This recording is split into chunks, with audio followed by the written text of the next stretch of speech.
আমি কি কষাই মদি কইছে 2.5 মিনিটে কবজা করবো। হুজুর আপনি হেরে বইলা দিয়েন যেন রায়পুরা দিয়ে ঢুকে, শুধু টেনা তো মারমু নারী বুড়ি না, ওর বিসি শর্ট না লই হবো। ডাকাই ধরছে আমার পিস্তল ধরে গায়, এই মোল্লা কি আছে বাড়ি কর, কালা এই বড় বড় মোষ চুল। আর আরেকটা দুইজন, একজন এসে রিক্সাওয়ালার লগে ধাক্কা খায়া রিক্সাওয়ালারা কয়, এই বেটা দেখোস না আমি বুঝে ফেলাইছি রে, মেন রোড দিয়া দেখার কি আছে এখানে, এটা তো বাহানা করলো, রিক্সাওয়ালারা ধরে ফেলাইছে। আর একটু পরে পিস্তল নিয়ে আসে আমার কি আছে বাড়ি কর। আমি মনে মনে হাসতেছি, আমি হারে আল্লাহ, এটা কি প্লাস্টিকের পিস্তল না কি আল্লাহ জানে, এটা কি ঠিকঠাক আছে কিনা। আবার ডাইন পাশ খালি, ব্যাক কল কত ডাকায় একটা রিক্সাওয়ালা ধরছে, আরেকটা এখানে, আরো দুইজন লাগবে না, আমি যদি এদিকটা দৌড় দিই, কথা বোঝে না। আমি এটা কি প্লাস্টিকের পিস্তল, একটা গালি যে দিছে আমার, এটা এখন উচ্চারণ করবো না কোরআন শরীফ সামনে, গালি দিলি গিয়া মনে মনে কইতেছি। ডাইন পাশে নাইমা রিক্সার হ্যান্ডেলের উপর দিয়া ডাইন পাউডার ঘুরাইয়া একটা কিক যে মারলাম, শুধু এদের আওয়াজ শুনছি। রিক্সাওয়ালা ডাকাইত কই, হুজুর নাই পিস্তল কই, কই নিচে পড়েছে, পাও দিয়া লাত্তি মেরে আমি ঢেলে ফালাই দিয়েছি। গেলে পুলিশ আইলো কইবে হুজুরের আমনে পিস্তল, পুলিশ তো শয়তান। দিল্লির কসাই মোদি কি বলে জানেন, বাংলাদেশ আমাদের বাচ্চা। সাথে সাথে আমি ফেসবুকে লিখছি, মূর্তি পূজারী আমরা তাওহীদকে বিশ্বাস করি, এক আল্লাহকে বিশ্বাস করি। কুল হু আল্লাহু আহাদ আল্লাহুস সামাদ, এক আল্লাহ আমাদের রব, আমাদের প্রভু, কোনো শরীক নাই, সে কারোর মুখাপেক্ষী না, কাউকে জন্ম দেয় নাই, সেও নিজে তাকে কেউ জন্ম দেয় নাই, তার সমকক্ষ কেউ নাই। ওয়ালাম ইয়াকুল্লাহু কুফুয়ান আহাদ, এই ধারণা বিশ্বাস রাখি। কোনো মূর্তি পূজারীদের আমরা বাচ্চা হতে পারি না।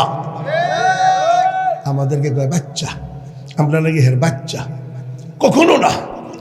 আবার একটা আছে শুভেন্দু অধিকারী, এই বিজেপি নেতা, ইন্টারভিউতে বলে কয় বাংলাদেশে তো আপনাদের সরকার নাই, এখন দালাল তো শেষ, ভারতের কি অবস্থা, বাংলাদেশ বেশি বাড়াবাড়ি করলে 2.5 মিনিটে কবজা করে ফেলবো। চিন্তা করেন, 2.5 মিনিটে নাকি আমাদের দেশ কবজা করবে, ঠাট্টা করে। 2.5 মিনিট না বেটা, তোদের 14 গোষ্ঠীর ইতিহাস পড়ে দেখ, জীবনেও তোরা কোনো যুদ্ধে জয়যুক্ত হস নাই, বাংলাদেশের মুসলমানদের সাথেও পারবি না। এই জন্য মুসলমান হিসাবে আপনাদের সকলের দায়িত্ব, নিজের শরীরটাকে বাঁচার জন্য, ডিফেন্সের জন্য সকালে ব্যায়াম করবেন, বুক ডাউন দিবেন, ব্যায়াম করবেন। আমরা ছাত্র জমানায় 120টা বুক ডাউন দিতাম, আর যুদ্ধের সময় 360টা বুক ডাউন দিতাম। তারপরে বুক ডাউন দেওয়ার পরে 17 কিলোমিটার দৌড় দিতাম স্বাভাবিকভাবে। দৌড় দিয়ে আসার পরে 8টা নান রুটি আর 1.5 কেজি মসুর গোস্ত নিয়ে বসতাম। 1.5 কেজি গোস্ত 8টা নান রুটি খাওয়ার পরে আসরের পরে আবার খেলাধুলা করে 2.5 কেজি আঙ্গুর 15 টাকা মাত্র, হ্যাঁ 2.5 কেজি আঙ্গুর, আর রাত্রে ঘুমানোর আগে দিয়ে 1 কেজি মসুর দুধ। এই স্বাভাবিকভাবে আমাদের খাবার ছিল এটা। এবার এখানে যেই দাম, খাইতেও তো পারবেন না, আলুর ভর্তা ডাল খাইতে খাইতে দাম গেছে এই অবস্থা। এই জন্য এই মাতৃভূমির জন্য হোক, ইসলামের জন্য হোক, প্রথম আপনার শরীরটা আপনি স্মার্ট রাখবেন, ডিফেন্স হবে কি হবে না। আমাকে ধরছে ডাকাইতে, আমি যেতেছি নীলক্ষেত দিয়া, আমার ডাকাই ধরছে আরও 13-14 বছর আগে, লেডি ফেরাউনের জমানা। ডাকাই ধরছে আমার পিস্তল ধরে গায়, এই মোল্লা কি আছে বাড়ি কর, কালা এই বড় বড় মোষ চুল। আর আরেকটা দুইজন, একজন এসে রিক্সাওয়ালার লগে ধাক্কা খায়া রিক্সাওয়ালারা কয়, এই বেটা দেখোস না আমি বুঝে ফেলাইছি রে, মেন রোড দিয়া দেখার কি আছে এখানে, এটা তো বাহানা করলো, রিক্সাওয়ালারা ধরে ফেলাইছে। আর একটু পরে পিস্তল নিয়ে আসে আমার কি আছে বাড়ি কর। আমি মনে মনে হাসতেছি, আমি হারে আল্লাহ, এটা কি প্লাস্টিকের পিস্তল না কি আল্লাহ জানে, এটা কি ঠিকঠাক আছে কিনা।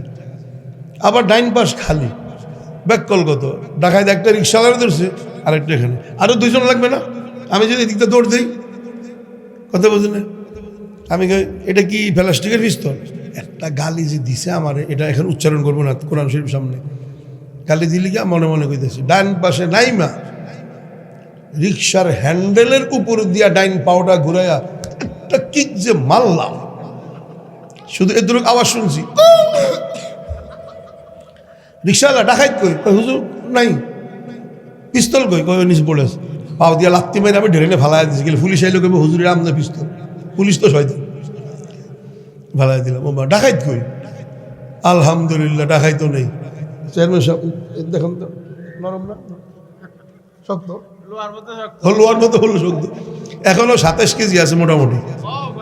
হ্যাঁ, কসাই মতিরে বলছি আমি, কসাই বাংলাদেশের লগে যুদ্ধ করবে না, 2.5 মিনিট আইসো। এই যে হ্যাঁ চাপাটা আছে আছে দেখতো আইও।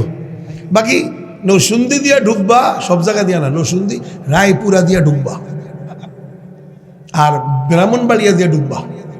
আমি গেছি নৌসুন্দি রায়পুরা নদীর পাড়ে গেছি, আর আমার কয় হুজুর আপনি আফগান মুজাহিদ যুদ্ধ করছেন, দেখতে যান, আমরা যুদ্ধ করি, মুসলমান কাল্লা যুদ্ধ করো, দেখতে যান। যায়া দেখি 40,000-এর মতন টেঁডা টেঁডা টেঁডা, একটা 1 শিখ, কোনোটা 3 শিখ, কোনোটা চিকন চিকন অনেক শিখ। আমি কি টেঁডা দিয়ে কী করে? 2 গ্রামের মানুষ লাগে মাইরা ভুড়ি টান দিয়া লই আহি। আমি কি কষাই মদি কইছে 2.5 মিনিটে কবজা করবো। হুজুর আপনি হেরে বইলা দিয়েন যেন রায়পুরা দিয়ে ঢুকে। শুধু টেঁডা তো মারমু, নারী বুড়ি না, ওর বিসি শর্ট না লই হবো। আল্লাহু আকবার কোন? এইরকম মুসলমান আসেনি বাংলাদেশে? হ্যাঁ, কিস বাহ, কত সুন্দর। ইনশাল্লাহ ইনশাল্লাহ পৃথিবীর যত বড় বড় শক্তি হোক না কেন মুসলমানের সাথে পারবে না ইনশাল্লাহ। হ্যাঁ, মিসাইলের ডর দেখায়। এক দেখেছি আমরা 7 জন, তো হঠাৎ করে মিসাইল একটা সামনে পড়ছে, 21 ফুট লম্বা, 122 মিসাইল, 11 ফুট মাটির তলে গাড়ছে আর বাকিটা উপরে লাল হয়ে গেছে, পাংখা ঘুরতেছে। আর মনে মনে করি এই ফুটবে লাল হইতেছে, ফুটবে। সবাই আমরা শহীদ হওয়ার জন্য শুয়ে গেছি, কালমা পড়তেছি। আল্লাহ অনেকদিন হয়েছে যুদ্ধ করতেছি, আল্লাহ শহীদ হয়ে যাবো, বিনা হিসাবে জান্নাতে যাবো। আল্লাহ ওমা 3.5 মিনিট গেছে, চোখ খুললে দিই ফুটে না, কিরে ফুটে না কা, মেজাজটা কেমন লাগে, শহীদ হয়ে যাবো, কালমা পড়লাম, ফুটে না। জিবরাইলকে কইতেছি ভাই ফুটে না, জিবরাইল ফুটোস না কা, মিসাইলটা লাগতা ফুটে না কা। আল্লাহ আকবার কর। আম করে মিসাইলের ডর দেখায়, আমরা লাগতাই মিসাইল নেই। কি হোক ওই মানে ফুটবো কই থেকে? ইজা যা আজালুহুম লা ইস্তাখিরুনা সাআহ ওয়া লা ইস্তাকদিমুন। 1 সেকেন্ড মৌত আগেও হবে না, পরেও হবে না। আসমান জমিন উলট পালট হবে। তোমার যতদিন হায়াত আছে পৃথিবীর কোনো মিসাইল তোমাকে মারতে পারবে না। লাস্টের দিকে তো সাথীরা কান্ত, আরে দেশে ফিরে যেতে হবে। আরে মিশরের সাথীরা যেই কান্ত, লিবিয়ার সাথীরা, আল্লাহ মিশরের জালিম সরকার ফাঁসি দিয়ে দিব, বাদ যাবো, আল্লাহ শাহাদাত দিয়ে দাও, আল্লাহ ফিরত যাবো। আফগানিস্তানের যুদ্ধ শেষ হয়ে যাইতেছে, শহীদ হইতে পারলাম না। সৌদির সাথীরা কইতে আল্লাহ সালমান বহুত জালিম, জেলখানায় ঢুকে দিব, আল্লাহ শহীদ দিয়ে দাও, শহীদ হয়ে যাবো। আসরের পরে অজু করে পাহাড়ের উপরে সবাই চলে যেত, কোরআন শরীফ নিয়ে বসত। সামনে 11 কিলোমিটার দূরে শত্রু দেখা যায় দূরবীন দিয়া, 7 কিলো 11 কিলো।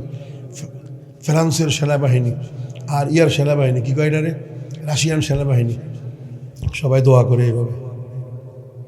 আল্লাহ তালাওয়াত করতেছি, শত্রুরা দেখবে, গুল্লি করবে, শহীদ হয়ে যাবো। দূরের থেকে দেখা যায় আলো বুলেট আসতেছে। যখন দূরের থেকে আসতেছে এভাবে দেখা যায়,